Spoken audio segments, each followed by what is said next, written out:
Good morning, painty friends. Welcome back for another Tuesday Tip at 10. I'm Gretchen Fleener from paintertainment.com.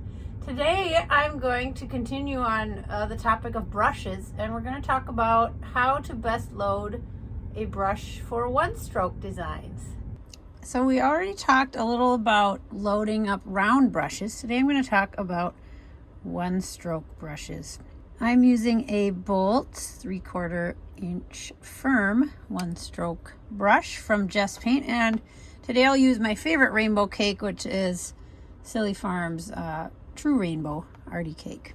So what you want to do when going to use a split cake like this is get your brush good and wet. I kind of smush my bristles down in that grill in the bottom to make sure I get water up inside those thick bristles, but you don't want too much or your colors will be soupy and blend together. So once you get your brush wet, you want to just give it a light scrape on either side.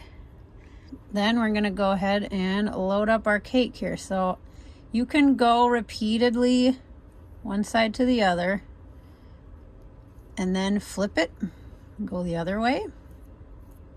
Some people like to go back and forth.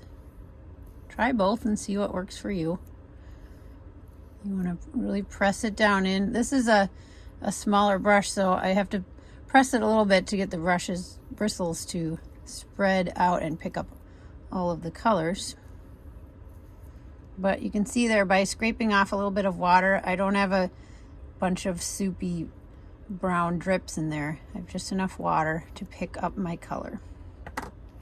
And then you can go ahead and just lay down your colors. You want to make sure that if you go over something twice, have the right colors in the same place. Don't flip it over or you'll end up with a brown mess, but there you go. Now, if you need to add a little bit more water, maybe you're painting someone with really dry skin or you just didn't get enough paint in the first place, you're going to add a little water. You just want to barely touch the tip of your brush to the water. You don't want to pick up too much water again. And then we just go load some more.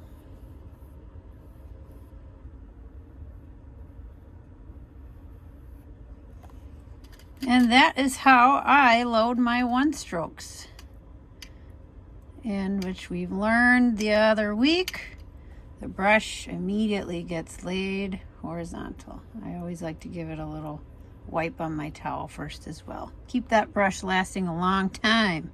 All right, so if you're having trouble getting your one strokes to look the way you like, I hope that today's tips, maybe you picked up a little something that you weren't doing before that might help you out.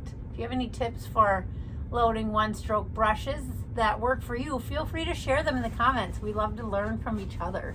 Thank you so much for watching. We'll see you right back here next Tuesday at 10 for another tip. Happy painting!